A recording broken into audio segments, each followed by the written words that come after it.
Shalom Vacha, que le bon Dieu vous protège dans la santé, la joie, la prospérité. Aujourd'hui, nous allons parler un peu de tout. Nous allons parler de Bilham. Pour moi, Bilham, c'était l'homme, le Hitler de la génération que les Juifs ils étaient dans le désert. Il était pire que Hitler. Vous savez que Hitler, il a essayé de tuer tous les Juifs. Il n'a pas réussi. Parce que les Juifs, ils étaient un peu partout. Donc, c'était pas facile. Il devait déporter les Juifs de chaque endroit. Mais si je pouvais le faire, je pouvais le faire. Mais il y avait un qui s'appelle Bilam. Lui, il n'avait pas le besoin de déporter les Juifs des quatre coins du monde. Lui, il avait la bouche. Avec sa bouche, il pouvait détruire tous les Juifs. Il avait la bouche. Mais Hachem était extraordinaire. Hachem, pendant 40 ans que les Juifs étaient dans le désert, Hachem, il n'a pas montré un signe de colère contre les Juifs. Le contraire, Hachem était calme. Pendant 40 ans, les Juifs, ils ont fait le veau d'or, ils ont critiqué la terre d'Israël, il y a eu la révolution de Korah contre Moshe et Aaron, ils ont critiqué Hachem, ils ont critiqué Moshe Rabbeinu, ils ont voulu tuer Moshe Rabbeinu. Plein de choses qui sont arrivées pendant ces 40 ans. Hachem était en colère contre les Juifs, mais jamais Hachem a montré à Bilham qu'il était en colère. Alors que Bilham, il était un homme, n'oubliez pas ce que je vais vous dire, Bilham, il était un prophète aussi grand que Moshe Rabbeinu. Moshe Rabbeinu était le prophète des Juifs, Bilham était le prophète des nations. C'est inimaginable. Inimaginable. Cette haine que Bilham il avait contre les Juifs. À tel point que il attendait de voir Hachem en colère sur les Juifs. Il va dire à Hachem, alors punis-les, détruis-les, finis avec eux. Bilham il a essayé toutes les solutions possibles pour éliminer les Juifs. Il n'a pas réussi. Alors, à un moment donné, il a eu une idée diabolique. Tiens, je vais construire un autel de sacrifice. Lui, Balak, ils ont décidé de construire plusieurs hôtels de sacrifice et sacrifier beaucoup de sacrifices pour Hachem. Hachem, à cette époque, les gens faisaient des sacrifices au bon Dieu. Les Juifs, ils savaient ce qu'ils faisaient. Abraham Abinu, Yitzhak Abinu. À l'époque, on faisait des sacrifices, des animaux pour Hachem. Le premier qui a fait le sacrifice, c'était Caïn et Hevel.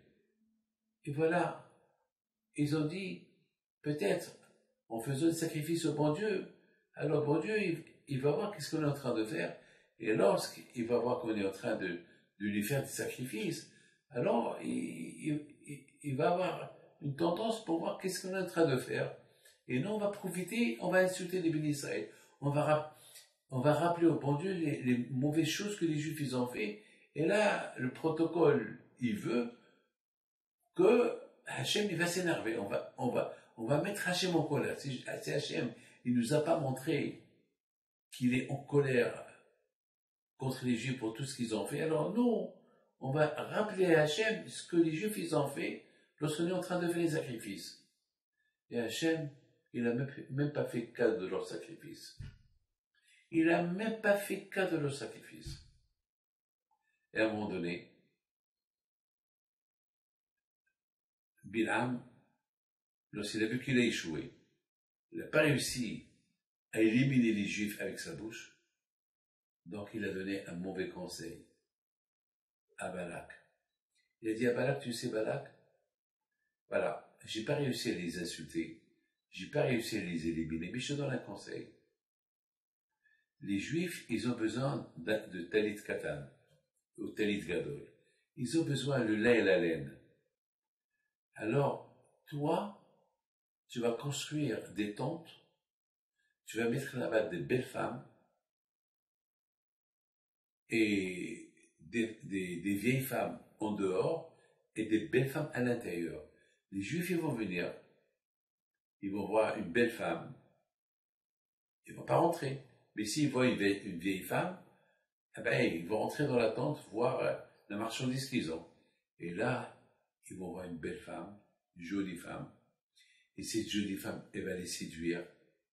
Après, elle va se mettre un peu nue devant eux. Et les Juifs, ils vont tomber dans le piège pour aller avec eux, avec ces femmes-là. Alors ces femmes-là, ils vont en profiter. Ah, tu ne me touches pas, je vois que tu embrasses la Avodazara. Ah, mon Dieu. Et c'est comme ça, le bon Dieu va s'énerver, il va les éliminer comme ça. Mes amis, je ne comprends pas. Bilam, c'est quoi ton intérêt? C'est quoi ton intérêt de faire ça aux Juifs? Pourquoi tu veux éliminer les Juifs alors que Bilam lui-même, si vous lisez les paroles qu'il a dit sur les Juifs, il a dit qu'elles sont jolies tes tentes, la Torah, la belle Torah que vous avez, et tant que vous êtes attaché à votre Torah, au Torah Melechbo, tant que vous êtes attaché à la Torah, alors il y a le roi qui est Hachem, il est en vous. Au Torah, c'est les lettres de Torah Ayin. Torah Ayin, c'est la Torah qu'on comprend en 70 façons. Bilam, il a dit, Hachem, il vous aime. Vous êtes les descendants d'Abraham, Yitzhak, Yaakov. Bilam, il a même parlé de Mashiach. Que Mashiach, il va rendre le monde entier à croire en Dieu.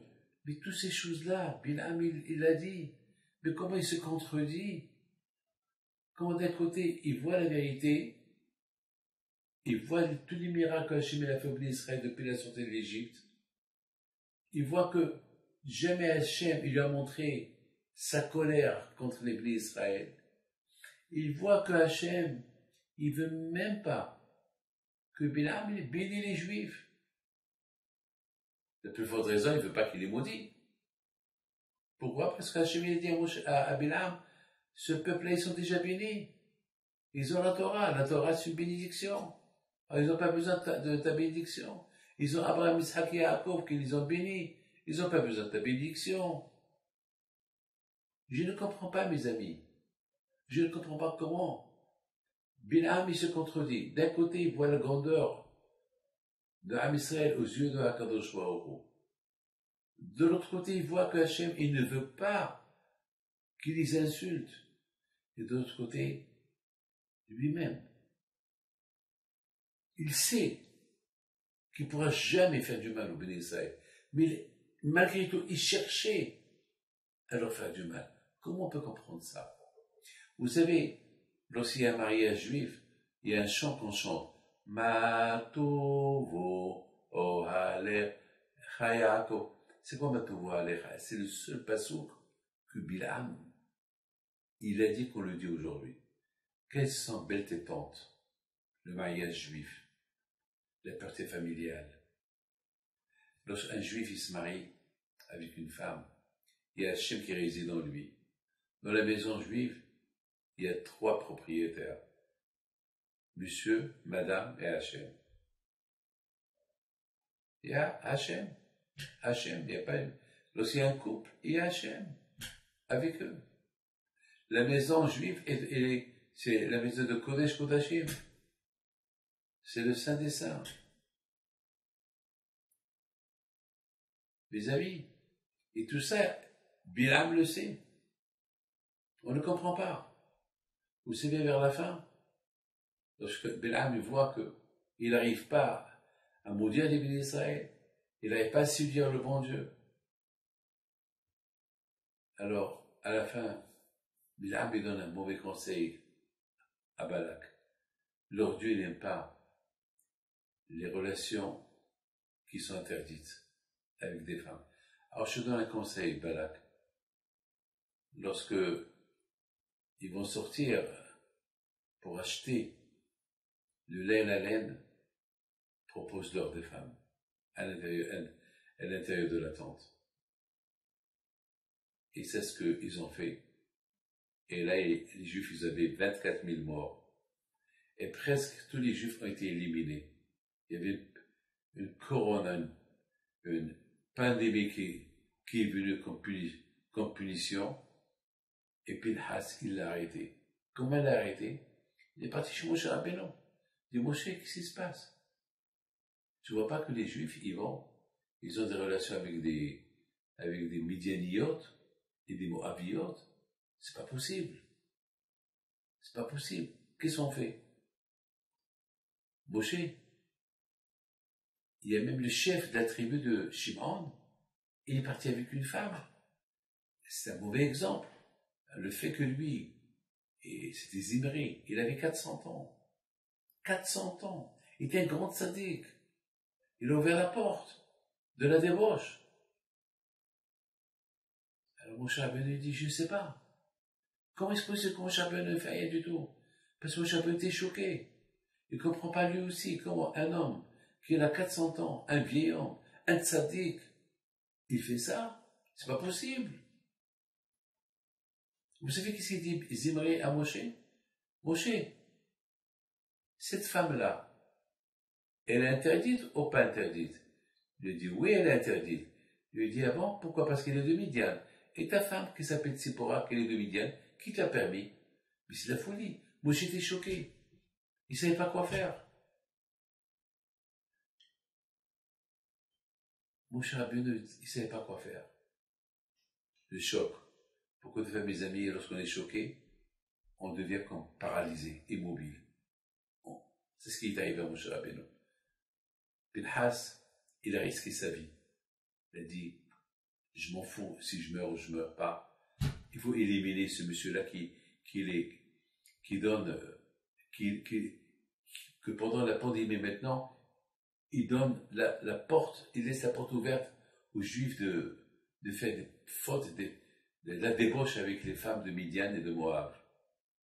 Et là, quand je vois il l'a aidé, il a puni Zimri avec la femme avec qui il était, et la Magéfa, la pandémie s'est arrêtée. Et Pinhas, il a reçu une belle bracha. Il est devenu Eliyahu Navi. Il est devenu l'homme que Be'ez Hashem, qu'il est présent à chaque Brit Mila. Il est présent. Et c'est lui qui va nous annoncer la venue de Mashiach. Mais mes amis, on n'a pas compris. On n'a pas répondu à notre question. D'où vient cette haine de Balak et de Bilam contre les Bnei Israël? On n'a pas compris. On n'a pas compris cette contradiction. D'un côté, Bilam et Balak, ils voyaient la vérité. Ils voyaient que Hachem jamais leur a dévoilé le moment de sa colère sur les Juifs, pour ne pas que eux, ils en profitent pour insulter les Juifs. Ils voyaient que Matouva Alechaya, pour la Torah, c'est la chose la plus importante. Et de l'autre côté, ils veulent détruire Am Israël. Jusqu'à, lorsqu'ils n'ont pas réussi à les insulter, à les punir, alors Bilam il donne un mauvais conseil. Comment? Les amis, il n'y a pas de raison. Cette haine de Bilam et de Balak, alors que Balak, écoutez bien, vous savez que Balak, il était le roi de Moab. Il était le petit-fils de Lot. Lot, il était le neveu de Abraham Abinu. Et parce que Abraham Abinu, il aimait Lot, alors quand je reprends, il a protégé les enfants de Lot. Lot, il a eu 2 enfants avec sa fille. Il a eu des relations avec ses filles. Moab et Ammon. Lot était le père de Moab et de Ammon. Il les a eus avec ses 2 filles. Et étant donné que c'était le neveu d'Abraham Abinu, il a donné des nations, il a rendu ces 2 garçons-là de Lot comme des nations. Tous ceux qui sont sortis d'Abraham, ils sont devenus des nations. Ishmaël, c'est des nations. Esav, la nation, toute l'Europe. Et de Lot, Moab et Ammon. Et de Yaakov, Am Israël. Tous ceux qui sont liés avec Abraham Abinu, ils sont devenus des nations. Même les 10 enfants qu'Abraham Abinu il a eu avec Ketorah, ils sont devenus aussi des nations. Tellement qu'Hachem il aimait Abraham, il a fait que chacun de ses enfants est devenu un jour une nation. Alors, mes amis, n'oubliez pas que de Moab, elle est sortie Ruth. Et de Ruth, il est sorti David Améler et Mashiach. Et de Ammon, elle est sortie Naama. Naama qui était la femme de Shlomo Améler. Et de Naama est sorti Mashiach. Ça veut dire que de Naama et de Moab, de Ammon et de Moab, il sort Mashiach. Ça veut dire que jamais Am Israël, ils vont faire la guerre contre Moab. Pourquoi cette haine de Moab contre les Juifs? Pourquoi cette haine de Bilham contre les Juifs? On ne la comprend pas. Et mes amis, moi je vous donne quelque chose que ça va vous plaire. Vous savez, dans la paracha de Hukat, il y a la mitzvah de lavage rousse. Lavage rousse, on l'a brûlé, et avec les cendres de lavage rousse, on va purifier les impurs. Mes amis, on ne sait pas pourquoi. On ne peut pas comprendre. On sait, quelqu'un qui est sale, il se lave avec du savon. C'est logique. De ne pas voler, logique. De ne pas tuer, logique. De ne pas être envieux, logique. Mais, il y a des choses qui ne sont même pas logiques. On ne les comprend pas. Quelqu'un qui est impur, il a touché un mort. Alors, après 3 jours, il se lave et on jette sur lui les cendres de lavage rousse.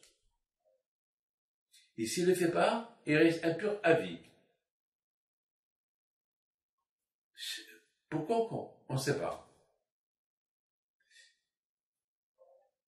C'est Hachem qui a décidé ainsi.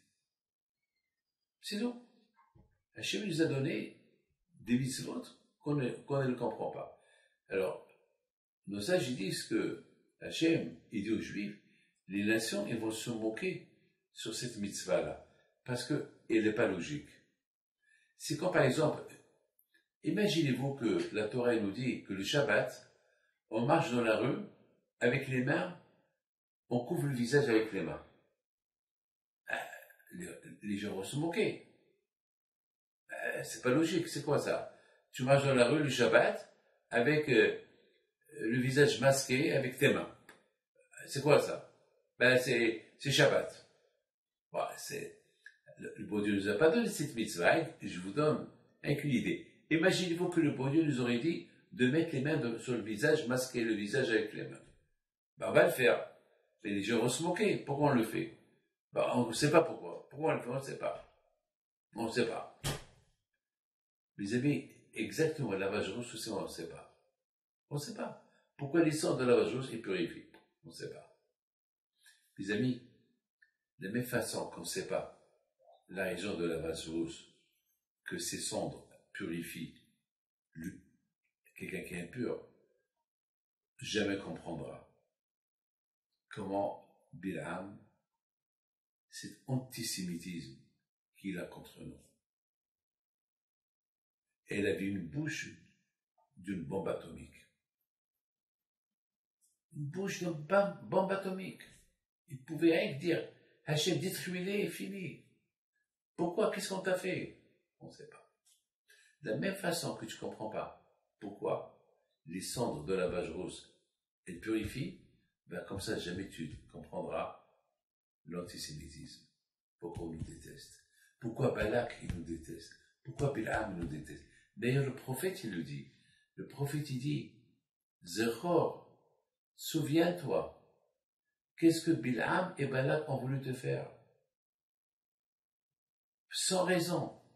Et moi, je vous ai protégé d'eux. J'ai montré à Bilham toujours le visage souriant vis-à-vis des Juifs. Lorsque Bilham, il disait à Hachem, Hachem, alors, les Juifs, ils ont fait le veau d'or, Au lieu que Hachem, il dit, t'as vu ce qu'ils ont fait? Hachem, il fait un sourire. Je leur pardonne, avec un sourire. Les amis, la paracha, elle est belle.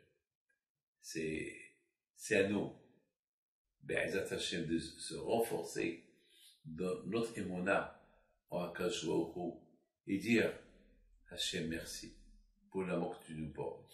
Vous savez qui s'est dit Rabbi Shimon Bar Yochai? Il dit si les Juifs ils savaient combien Akash Baruch Hu il l'aime, et de qui il le protège, et combien il le protège, les Juifs ils enlèvent ses chaussures, ils sortent dehors, ils commencent à danser dans la rue. Et dès qu'elle arrive où, c'est Hachem, je t'aime. Hachem, il nous aime en silence. Hachem, il nous aime en silence. C'est tout. Mes amis, je pense que c'est ça la connexion de la paracha de Hukat et Balak. C'est deux parachiotes qui nous parlent de la vache rousse, qu'on ne comprend pas les raisons pourquoi les sondes purifient l'impur, et la paracha de Balak, on ne comprend pas pourquoi Balak et Bilam, ils nous détestent. Quelle est la raison? Qu'est-ce qu'on leur a fait? Et en plus, ils savent. Ils savent, comme par exemple Balak. Il sait Balak que de lui, elle va sortir Ruth.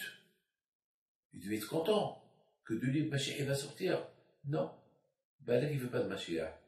Il ne veut pas de Ruth. Il préfère tuer Ruth. Comment il va la tuer? Comment il va la tuer? Eh ben, en tuant les Juifs, Boaz, il ne va pas sortir. Ici, Boaz, il ne va pas sortir. Donc, il ne va pas avoir de mariage avec Ruth. Donc, il n'y aura pas de Mashiach. C'est-à-dire que pour Balak, je m'en fous de Mashiach. Je vais tuer les Juifs. Je ne veux pas de Mashiach. Ça veut dire, Balak, réfléchis. D'un côté, tu crois dans le bon Dieu. Tu es en train de faire un autel de sacrifice pour le bon Dieu, toi et Bilam. Et d'autre côté, vous voulez, et vous savez que Hachem, il aime les Juifs. Et vous savez que Hachem leur a donné la Torah. Et de l'autre côté, vous voulez détruire le peuple juif. C'est une contradiction. C'est inimaginable. C'est impensable. C'est de la folie. On ne peut pas imaginer une chose pareille. Vous savez qu'est-ce que j'ai lu? J'ai lu dans un livre que Bilam, il a eu des relations avec son ânesse. L'âne. C'est la folie. Il avait des relations avec elle. Il était impur. C'était une force terrible de débauche. Il était prophète.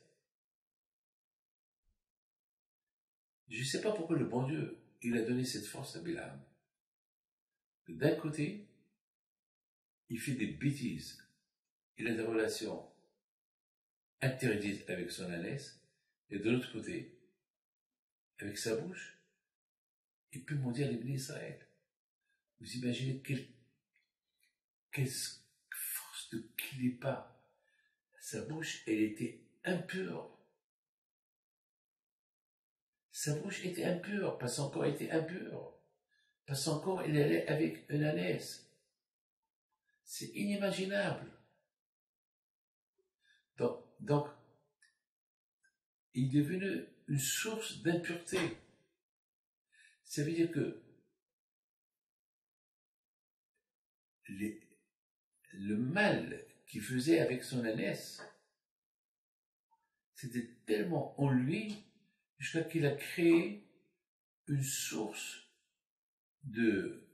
d'impureté, de débauche, à tel point que nos sages disent que Moshe Rabbeinu, il est enterré en face Péor, en face l'endroit où il y avait l'impureté de Bilham.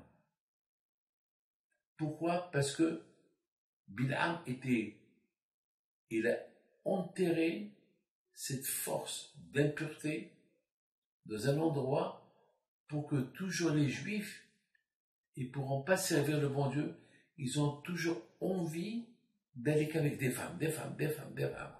Vous savez que la femme, elle peut détourner la personne. les envies. Et Moshe Rabbeinu, il a préféré être enterré à côté pour réduire cette force. Et j'ai vu de Shirav Nachman, mais Breslev Alav Shem qui dit que rien jusqu'à, il rapporte ça du Zohar, le Mashiach il va venir, c'est là que cette force de débauche de Bilam, elle va disparaître. Et aujourd'hui, il y a 1% dans le monde, et 99%, il est contrôlé par Moshe Rabbeinu. Vous imaginez, mes amis, que Moshe Rabbeinu, il est enterré en face, Péor, pour que cette force de débauche qu'il a créée Bilam, elle ne soit pas répandue dans le monde. Déjà 1% aujourd'hui, imaginez-vous aujourd'hui, cette force qu'il y a dans le monde, ben, elle vient de Bilam. C'est de la folie. Mais Bilam, mais pourquoi tu fais ça? C'est quoi ton but? Tu sais bien que le bon Dieu va te punir. Eh ben, il est aveugle. Vous savez, mes amis, on dit que Bilam,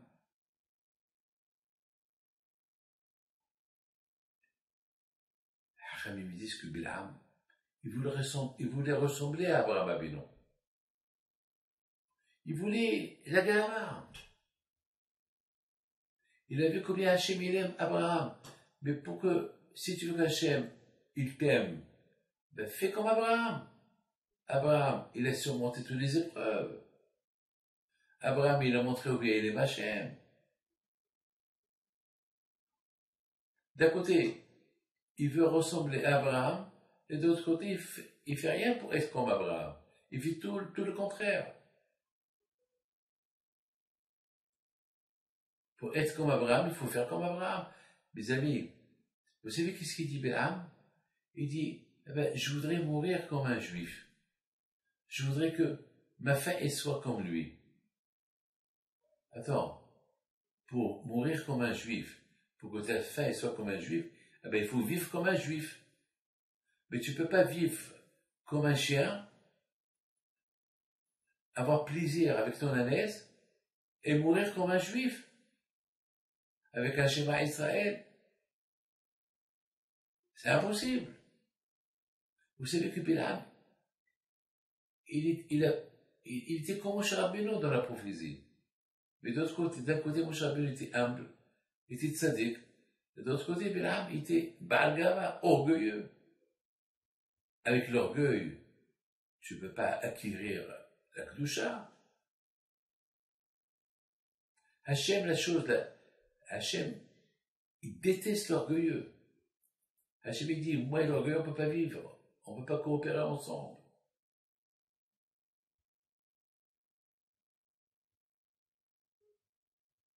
C'est la folie. Regardez, Hachamim, ils disent qu'Abraham Avinu alav shalom était tellement tsanoua, sa femme, toujours était à l'attente, Sarah Meno. Était le symbole de la pudeur. Abraham Avinu alav shalom respectait tellement sa femme, jusqu'à que il avait honte de la voir, de la regarder, de l'observer. Une fois, involontairement, il l'a vue, il a dit, oh là là, tu es belle. Vous imaginez ça? Et Bilam, il a des relations de débauche avec son ânesse, et il dit, je vais être comme Abraham. C'est de la folie. C'est diabolique. Mais c'est la gava. Parce qu'il a acquis des choses gratuites. Parce qu'Hachem, il lui a donné la prophétie gratuite. En général, pour être un prophète, il faut travailler. Il faut être ça. Vous croyez que Rabbi Haim Pito est arrivé à être Rabbi Haim Pito comme ça? Il a travaillé dur pour être prophète, pour être ce qu'il était. Mes amis, je voudrais vous raconter une chose. J'avais, un jour, il y a un grand rave, quelque part dans le monde. Et vous savez, je ne sais pas que je l'ai évité. Jamais on s'est rencontrés. Et un jour, on s'est rencontrés. Maintenant, on devait être les deux dans un endroit. Alors, je me suis dit, ce rave-là, il est plus vieux que moi, et il s'habille un habit comme Rabbi Pito, comme Rabbi Yaakov Serra, comme Baba Saleh. Bon, je me suis dit, bon, on va se serrer les mains. Au général, oui. Parce que je l'ai vu beaucoup de fois dans les photos, il serre les mains. C'est pas les rabbins qui vont lui embrasser les mains. Chaque rabbin.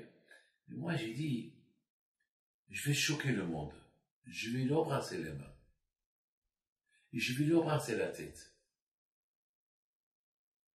J'ai pas fait ça parce que je voulais me montrer. C'est parce que je voulais que les gens ils savent que vraiment j'ai rien contre lui. Si jusqu'à maintenant je l'ai pas vu, c'est parce que l'opportunité n'est pas venue. La gava elle appartient qu'au bon Dieu. On prend rien du tout avec nous. Alors cette photo elle a fait le bruit dans le monde entier. Elle est passée partout, dans tous les réseaux sociaux. Ouais, ça parlait Rabbi David, il embrasse la tête et les mains. Et alors? Et alors? Qu'est-ce qu'on est nous? On n'a rien du tout. Bilam, il ne pouvait pas accepter qu'il y avait un autre comme lui, qui s'appelle Moshe. Moshe Rabbeinu, il mérite. Ish Moshe Anav était humble. Il était milliardaire. Il s'en fout de son argent. Il était que avec Hachem. Il s'occupait que de Ham Israël. Il faisait pas de business. Il s'en fout de son argent. Il enseignait la Torah à Ham Israël. Toi, Bilam, tu cherches que l'argent. Tu cherches le kavod. Tu cherches la gloire, l'honneur. Tu cherches quand on embrasse la tête, les mains, tes pieds. Il parle que du kavod. Tu veux que le kavod. Allez. Adonai Malach Kavod Lavesh, le kavod appartient à Kadosh Baruch Hu. Ça suffit. Et tu veux être comme Avraham Avinu. C'est écrit dans la Torah, quelque chose de magnifique. Mais Abraham, Kaved, Bakesef, Baza. Et Abraham était lourd avec l'argent et l'or. Et dans la Hassidut, on explique, c'est quoi il était lourd de l'argent et l'or? Ça veut dire, il était lourd parce que Hachem lui a donné beaucoup de richesses.